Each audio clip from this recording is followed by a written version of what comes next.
Well, 1:30 in the morning. For the last 22 years, 23 years, I've been getting up at 1 to 3:30 in the morning to go to work. And I picked all these hobbies that get you up so darn early in the morning. Man, should have learned how to play golf. Videotape, and I got your face, and you're licking and slobbering all over me. You're just slobbering all over me. Interrupting a professional at work here. What's up, everybody? This is Outdoors in Maryland, and I'm Sam. And it seems like you guys really enjoy the crabbing videos that I do. So we're going to go out and we're going to do some crabbing today. We got two special things. One, we're going to go out and do some commercial crabbing on a big boat. And two, we're going to do it with WATERWOMAN, Captain Rachel. She's a commercial crabber, and the best thing is, she's my next door neighbor. You were eager to learn about the outdoor stuff, all about fishing and crabbing and wanting hunting spots. They were really nice to us, but we were jealous. We were really jealous. And every weekend, come crabbing time, these guys would come back and have 2 bushels almost every weekend. So I was jealous. And so these guys, after doing it every weekend, a lot of people would, ask, for crabs, if they can, they always, let me tell you what, when they got a lot of crabs, behind me, the parking lot would be, this driveway would be full of people because they would bring the crabs home and everybody would be over there eating crabs. They decided to go get commercial license, and it took about 2 years, I think Dave said, before he actually his name came up for a commercial license. Well, when we were recreational crabbing, everybody always asked us for crabs. So we were like, well, we're doing good. Why not go ahead and get the commercial license? So then we got the commercial license, and we were still doing it on the weekends, because he has a regular job. We did that for a couple of years. And they've been doing it ever since, and we are lucky because they did, because being next door, we actually got treated pretty good, I can tell you. So I've always had the opportunity, when they started, they started out with pretty much a 16-foot John boat. And then joking around one day, I said, "Would you go buy me a big boat?" I said, "I'll do it every day." He's like, "Get out of here." He said, "I'll buy a boat. You're damn right you're going to crab every day." So he went and got me a big boat. This one of the stories they told me that she was coming out with a 16-foot John boat. They had 7 bushels of crabs on the front of this little boat. And as they were driving in, some big giant monster boat came by them pretty fast and pretty much almost sunk them guys. So they moved up. They went up and they got a bigger boat. She tells me, meet me at 2:30 in the morning. I'm like, okay, all right, 2:30 in the morning. I love getting up early. I've been doing it 23 years, almost 23 years out there. And let's get something straight. We got 3 that I know of. We got some women out there making a living, being waterwoman, waterwomen about it. Yeah, no, it's. Tell me, like, when you would get up, because I mean, you met me at 2. You picked me up at 2:30 in the morning. Yep, I usually get up at 2. I mean, that changes. Beginning of the season, you gotta get up at 1:30, depending on where your boat is. Depends on how long you gotta ride. Load up your boat, go get fuel, get to the boat, da-da-da-da. So yeah, getting up 1:30, 2 o'clock in the morning, going out crabbing, hurrying up, coming home, get the kids from school, do the laundry, do the housework, rebait lines, cook dinner, and hopefully be to bed by 8. And she's one of them. They have another one. Her name is Miss Diane. So when I started crabbing out there 4 years ago, everybody warned me about this woman. Stay out of her way, leave her alone. You get too close, she's gonna put you in, she's gonna set you straight. And I remember one morning I went down there and I was talking to her and we were cutting up, and I don't know, she kind of took me under her wing. She said, "Don't take no shit." She said, you've got to be the badass in this river or they'll run all over you. And so that's kind of where our relationship going. And she looks out for me and I look out for her. We help each other, we give each other info, and if I'm having a problem with somebody, she'll tell me how to handle it old school way.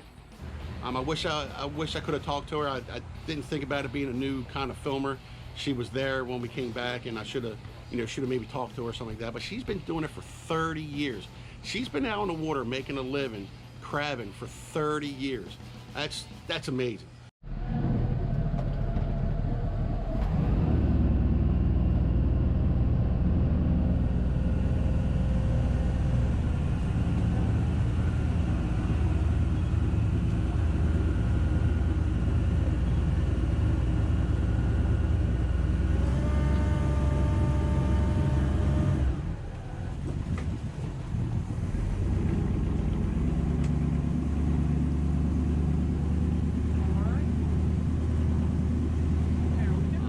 have to get the boat, and then because the boat basically does about 9 mile an hour max speed, it takes about 35-40 minutes to get out to her spot that she wants to go to. We get out to her spot, and she's got a couple plotters on there. One, you know, she's got 2 of them plus a marine plotter on her phone as she goes by. It was dark. And you do it during the dark, and then plotters help you out? Oh God, yeah. Yeah, I use them a lot to see stuff on the bottom. If there's something I'm gonna get hung up on, or yeah, that's all I have. That's that plotter. That's all I have. I wish I was raised with the older crew that could go out with a compass and look at the moon and, you know, yep, this is the way I'm going and this is how I'm gonna lay it, you know, because they didn't have all that back then. But now I'm, you know, spoiled with technology, and I've got my Mariner app, and I've got my 2 plotters and my GPS coordinates, and I keep my tracks on there, so I know exactly where I was the day before. So if I want to step it in, I know to go on the inside of that line, and, you know, I depend on that. She wants to know the tide. I mean, that's pretty definite. So what she does, which I kind of like what she did, she had a sailboat on one side, she had the channel marker on the other side, she had another thing. So we were kind of in between a couple obstacles, and it was dark. I mean, pitch dark. So she runs her line before she lays it. Tell me why you do that. Well, I do that, you know, the difference in the tides. You know, yeah, you have your low tide and your high tide, but when depth is so important right now with that bite, you know what I mean, that you've got to either have it perfect on that edge, but if you're not going for edge and you're going for depth, you want to get as shoal as you can go. So for my peace of mind, I like to ride it before I drop it. That way I know exactly how to, I mean, it's not fun going out there and getting stuck.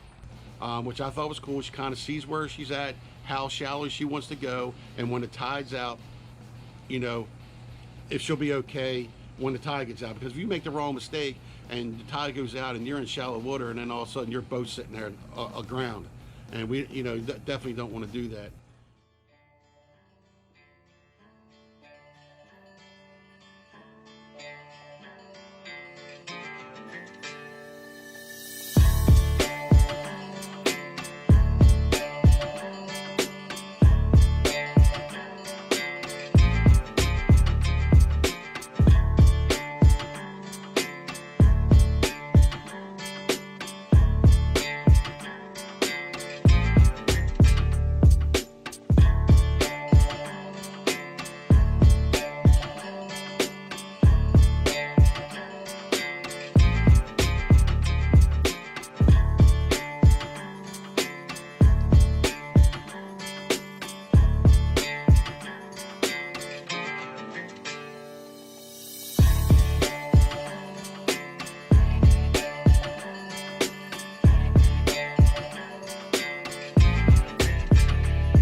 So we start crabbing, and crabbers,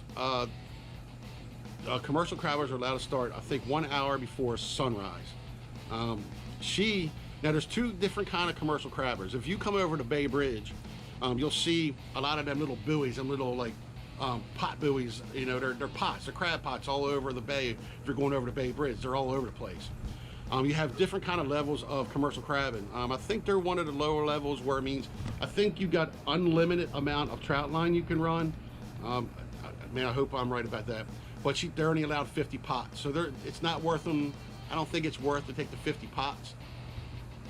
But you have some that have 900 pots and they don't even do the trout line because they have all these pots. And they're the ones you see where the difference between a trout line, a trout liner and a pot, you know, down in the bay, you know, you got what, 40, 50, 60, even deeper water that you can put pots in. Where these guys are pretty much somewhat limited to where they put their, you know, they're pretty limited where they put their stuff at. And the way you do things are different. If anybody's ever seen it, I'm sure everybody's heard of it, deadliest catch. Well, the boat comes up to a buoy, you got this little puller, you hook the buoy, you pull it up, and with the pots, you know, they bring the pot up, you have another guy that sits back there, they call him a shaker, I think, shakes the crabs down, and you have another guy that actually separates them, calls them, sizes them, and puts them where they need to be for sale. Now she's by herself. She's doing a trout line. She basically you'll see, she'll have her net, she'll dip them, and once she's done, she's going to her next line. She'll call, or she'll fill the box up a little bit and then call and separate her crabs as she goes. It's kind of cool, I think. Are you catching them right there with that like that? What do you mean? You're just leaving it in the water, right? Or are you bringing it up? No, I'm just dragging it. I will catch them like this. I just leave it in the water.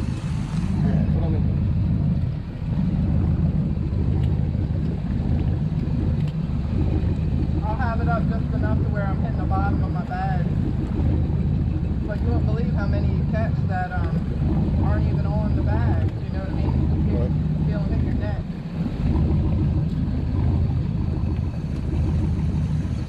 But I know first thing in the morning I don't catch anything anyway. You gotta wait for the sun to come up? Yeah.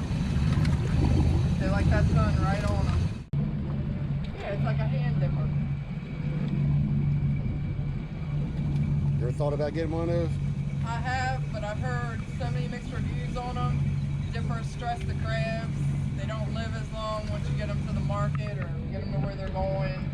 Stresses them out. So, and then to me that kind of takes all the fun out of going after them. If I have any more problems with my shoulder, I'll be getting a dipper, I'll tell you that. Shoulder. How did you hurt your shoulder?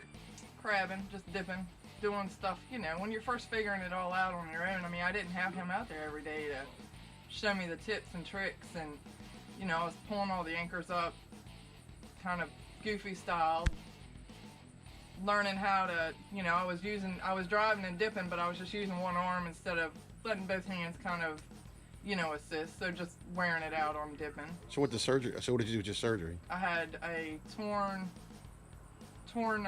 biflex. Daggone it. Torn. The muscle? Yeah. The muscle, but it wasn't the cuff or nothing? No, it wasn't the cuff, and then I had the AC joint up here. Had to be shaved off.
Tell me that's a good run, right? Yep. Good run.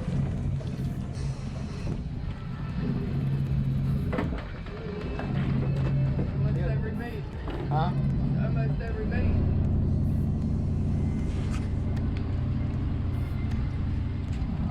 with the finger a couple times. Not doing that again. I think everybody should use tongue. And these ain't small crabs.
Make fun of her for using tongs, she's going to find you and hunt you down. Yeah.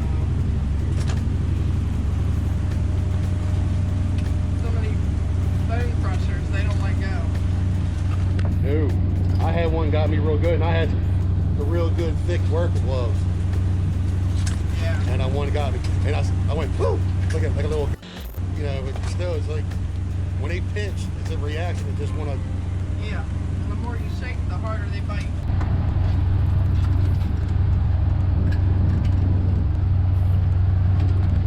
And what she's doing, she's feeling the edges of them, because if you squeeze on them and you don't give, and you know they're like really white, really light.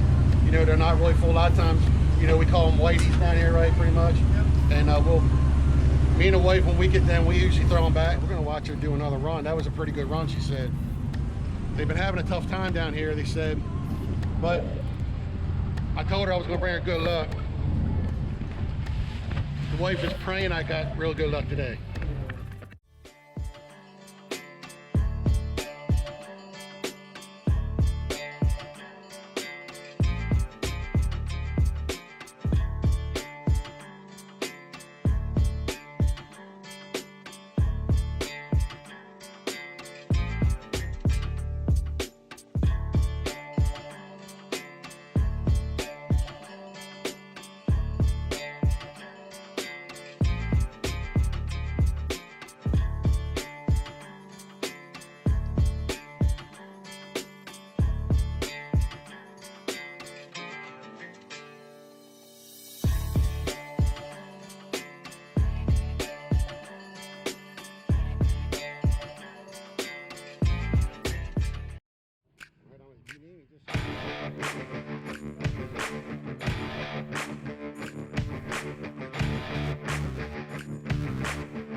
best thing was ever made for a crabber is this machine here. It's called a line puller.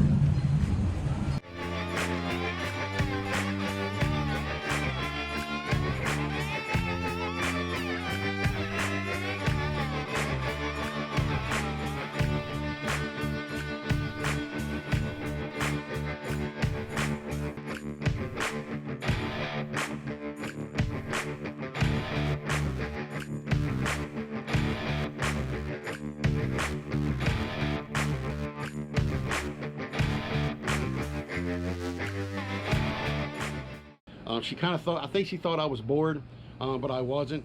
It was pretty slow. The area we were in, anywhere you go in Maryland, these are the best crabs in Maryland. The best tasting, they're the biggest. I mean, they're known to be just, I mean, you'll see, I'm gonna put some pictures up. You'll see some of the big crabs we get out of there. But the problem is that it's all nice to have the big, nice, big crabs, but if you're not getting enough to sell, you're not making any money.